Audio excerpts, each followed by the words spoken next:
For me, Rolex watches are among the best out there. They are robust, run reliable, and look damn good. On top of that, they're also one of the few watch brands where you don't lose much, if any, money. But even though Rolex are one of the best watches, there are still a lot of things you should consider before buying one, and most people still make a lot of mistakes here. So in this video, I will explain the 10 most common Rolex buying mistakes and what to watch out for and how you can avoid them in the future. So let's get started. We get bombarded with ads every day, and same goes for watch adverts, of course. Then there's content on watches, like I do, and everything that comes with it. And since Rolex is super popular, the Rolex models that are on their height of their popularity stand out too, of course. And that could make it look like as if there are only a handful of Rolex models available. So many buy the first Rolex they see or the one that is most advertised without doing enough research on the different models.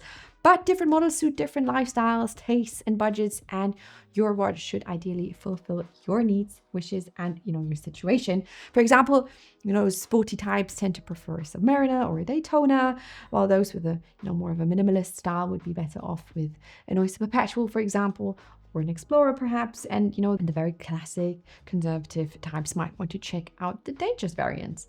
A thorough research of the features, the movements, and aesthetics of each model leads to a better decision and will definitely increase the enjoyment you get out of wearing your watch when you actually buy one that suits you and your lifestyle best. When you think of luxury or luxury watches, you probably instantly think of shiny, new, and unworn items that you get to experience and wear first. And for the most part, that is what it is. But oftentimes, first-time buyers overlook vintage models or watches that have been on the market for a few years and are not brand new.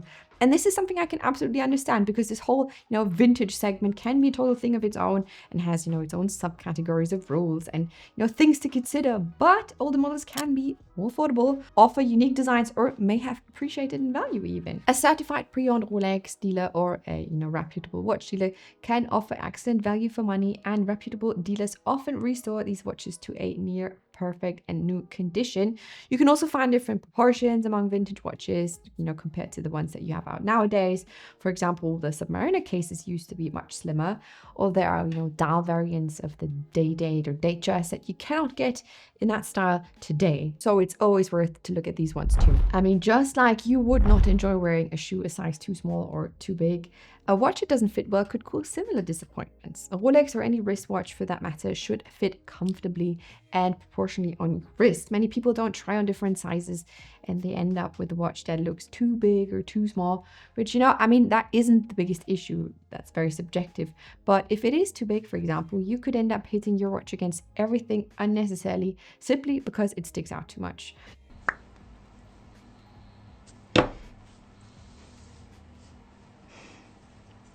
And that's why I would advise you to try on different models and sizes. You've got 36mm diameters, 40mm, 41mm, etc. to find the best fit for your wrist. It's not just about the diameter though, as many believe, but also the lug to lug distance. So it's the distance from one tip of the lug to the other one.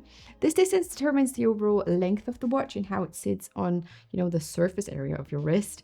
For example, watches with larger diameters can still have a very compact lug to lug distance, like the Seiko 5 Sports series, for example, with a diameter of 42.5mm, but a lug to lug of only 46mm, which is the same lug to lug as my 36mm Oyster Perpetual Candy Pink. Some Rolex models hold or increase in value better than others. That's just a fact. It is what it is, and you can like it or not.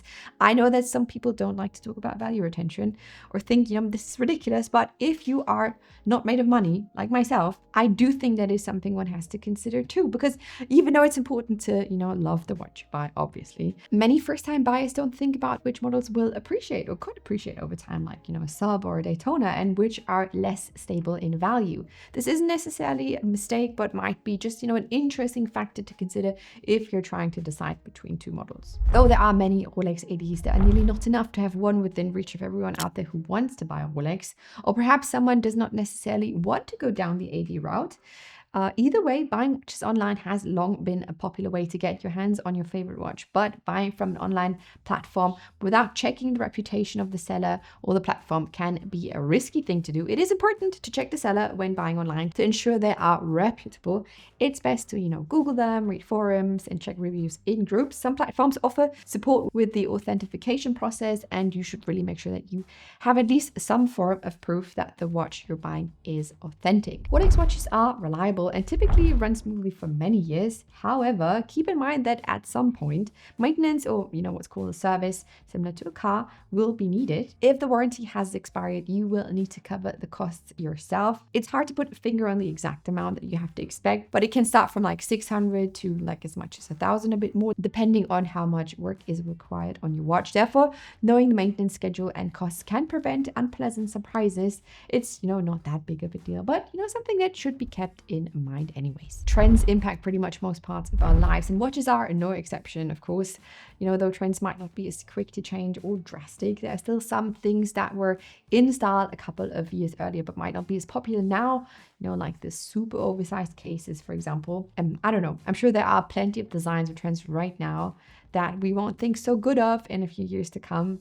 My guess would be, perhaps the colorful, oyster perpetuals. Anyways, some buys up for the trendiest or most popular Rolex model without considering whether it truly fits their style and needs, which includes the most popular Rolex models in general that have been on top since decades, like the Submariner. Trends change, but an expensive luxury watch is ideally a long-term purchase, so it is wise to buy a watch you will still love after the trend fades. So make sure that you don't just buy whatever you think is the most popular right now. Rolex watches are one of the most counterfeited brands worldwide, which does not mean that you can instantly spot a fake one as soon as you see it. The days of these very bad replicas are long gone, and it's usually only very small details that reveal a replica nowadays. So first-time buyers often do not know what to look for in terms of authenticity, like parts of the movements, the markings, the serial numbers, etc. You can click right here or in the description box down below if you want to see some really shocking super clones and replicas up close and want to know how exactly you can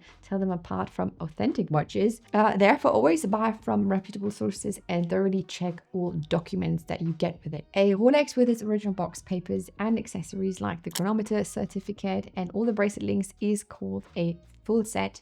When you see a great offer online and don't know much about full sets or sets in general, you are mainly concerned with getting that good deal and making sure this is not a fake. Completely understandable, but the completeness of the set makes a big difference later on, especially when reselling.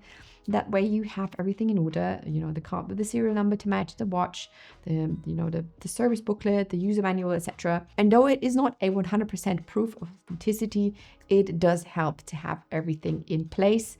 My only side note here would be that oftentimes older or vintage watches don't come in a full set. Doesn't mean that they are fake or that there's anything wrong with them, but often over time people tend to lose and misplace their stuff, and especially in older watches people just don't know where they keep their box or the papers. So that's that. And Rolex only issues these papers or documents or guarantee cards only once, so you can only request a copy later, not the original. Last but not least, people often overlook the personal significance of buying a Rolex. For many, it does symbolize a milestone, a personal achievement, or it might be a family heirloom. Rushing into a purchase without reflecting on the reasons can lead to regret later, because you could end up spending a lot of money on a watch that might not fit you or your life. Many people are also too impatient and buy a watch they cannot really afford. Don't get me wrong, I've totally done that before, and the buyer's remorse afterwards was awful. So ideally you would make sure that the money spent on this watch isn't money you need for something essential like food, housing, utility bills, or anything like that. Right, now you know the 10 most common mistakes and how to avoid them so you can buy a Rolex in the future without issues. If you want to see more videos on luxury watches like that, click here, and I've also suggested this one. And if you have enjoyed this video, make sure to give this a thumbs up and subscribe to my channel to watch more content about watches so you do not miss out on any future videos. And then I will see you in my next one. Bye!